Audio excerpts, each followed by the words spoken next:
Okay, so today we are going to kind of go off of what we learned yesterday about slope, and we're going to start relating it to unit rate. So today our objective is I can find slope and interpret it as a unit rate. So we already know how to find slope, okay? So, because that's what part of yesterday's notes was about.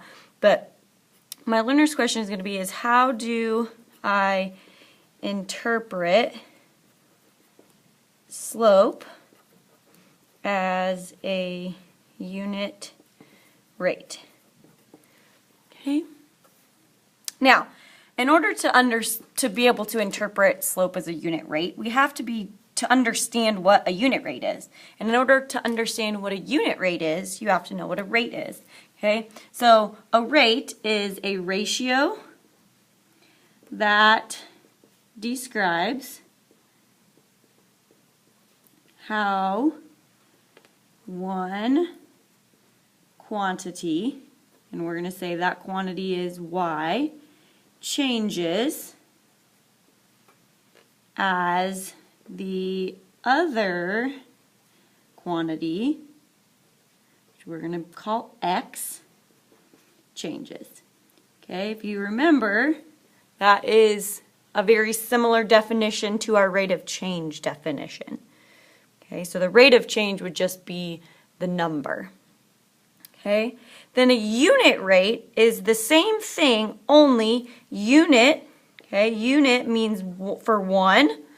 Okay, so it's a ratio that describes how one quantity, still y, changes as the other quantity, that x, changes, and we're going to specify when it changes by 1. That's the difference between a rate and a unit rate, is that by 1. Okay, so a unit rate is how the y changes in relation to one change of x. Okay. So example number 1 says the graph shows the amount of milk used to make a particular cheddar cheese. How many ounces of cheese can you make per gallon of milk? Okay, so when I go through 0, 0, this is special for 0, 0, okay, you can simply pick a point on the line and you can say, I wonder how many, or you can pick a point on that line and you can do your y over x, okay, because that means it's proportional. Okay. So here's my y value. Okay, so this is my point right here. This is 232. Okay, so remember the y here is ounces and the x here is gallons. So that's what we want. We want ounces per gallon. Okay, that's what we were looking for, ounces per gallon. Okay, so my x or my y value for this point is 32 and my x value is 2. So it's 32 ounces for 2 gallons. Okay, but we need per 1 gallon. Okay, that's the unit rate per 1 gallon.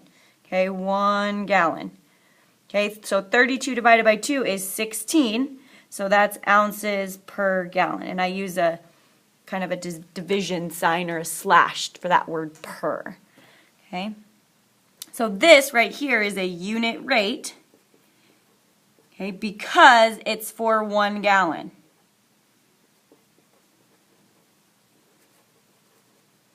Okay, if it was for 2 gallons, it wouldn't be. This is not a unit rate. Okay, this is a unit rate because it's for 1 gallon. Okay, go ahead and do the U try. Okay, now we're going to do example number 2. Okay, now this one does not start at 0, 0. Okay, it says your friend borrows $200 from her parents. Wonder what she needed to buy. The graph shows how much money she owes her parents. How much is she repaying her parents per week? How long will it take your friend to repay her loan? So what we have to do now is we have to pick 2 different points on the line. Okay, and we have to use our slope formula that we learned yesterday. Okay, that slope formula, let me get my piece of paper. Okay, our slope formula is this, okay? So this is the one that we're going to use for this, but I need to pick 2 points first. Okay, so here's a point. That's 0, 200. Okay, and then here's a point. That's 2, 160. So now I have my 2 points, 0, 200, and 2, 160. Okay, and I'm going to fit those into my y2 minus y1 over x2 minus x1. Okay, so I'm going to label my points. This is x1, y1. Remember, I named those x1, y1 because that's my first point. And then I have x2, y2. Okay, so my y2 is 160. So I'm plugging that in there. My y1 is 200. Okay, my x2, so now I'm plugging in here, is 2, and my x1 is 0. Okay, so now I'm doing 160 minus 200, which is negative 40, and 2 minus 0, which is 2.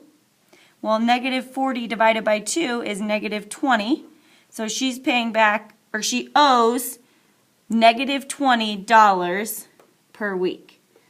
Okay, that's how much she's paying per week. Okay, now, why is it negative?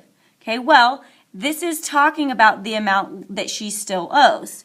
So, as time goes on, she owes less money. Okay, so as time goes on, the amount owed decreases. Okay, so that is decreasing, and so my slope is negative. Okay, or my unit rate is negative because, okay, as time goes on, the amount that she owes decreases. Okay, so she's paying back $20 per week. Okay, so if she's paying back $20 per week and she owes 200, well, let's do 200 divided by 20, because so there's $200 she owes. She's paying back $20 a week. Okay, so that's going to take her 10 weeks to pay back. Okay. Okay, go ahead and try the U-try number 2. Okay, example number 3 is simply finding slope between 2 points. So we're going to do some examples using my y2, nope, it's not y squared, y2 minus y1 over x2 minus x1. That's what we're going to use over and over and over again. Okay, so remember, always label your points first. x1, y1, x2, y2. Okay, so I'm going to write down my formula. Okay, that's always going to be my first step. Okay, so my y2 is 4 and my y1 is 2. My x2 is negative 8 and my x1 is 0. Okay, so then 4 minus 2 is 2. Negative 8 minus 0 is negative 8. And then we always need to simplify. Remember? Always simplify. Okay? So negative 2 over 8, well, I can divide both of those by 2. And then I get negative 1/4. So my slope for A on example 3 is negative 1/4. Okay? Okay, B. Okay, 4, 3, and 6, negative 1. So y2 minus y1 over x2 minus x1. It's going to be repetitive, but that practice is important because you don't want to mix up everything. Okay, so here's my x1, y1, x2, y2. Okay, so y2 is negative 1, y1 is 3. Okay, x2 is 6, x1 is 4. Okay, negative 1 minus 3 is negative 4, and 6 minus 4 is 2. And then negative 4 divided by 2 is negative 2. So the slope for B is negative 2. Okay, now C. Okay, C can be tricky because I've got lots of negatives. Okay, so label x1, y1, x2, y2. Write down my slope formula. Then plug in, substitute, okay? So y2 is -4. Remember, I subtract, and then y1 is -2. It's important that you keep track of those negatives. Don't think that because you have a subtraction sign, that is the negative on the -2. It's not. Okay, you have to put that there.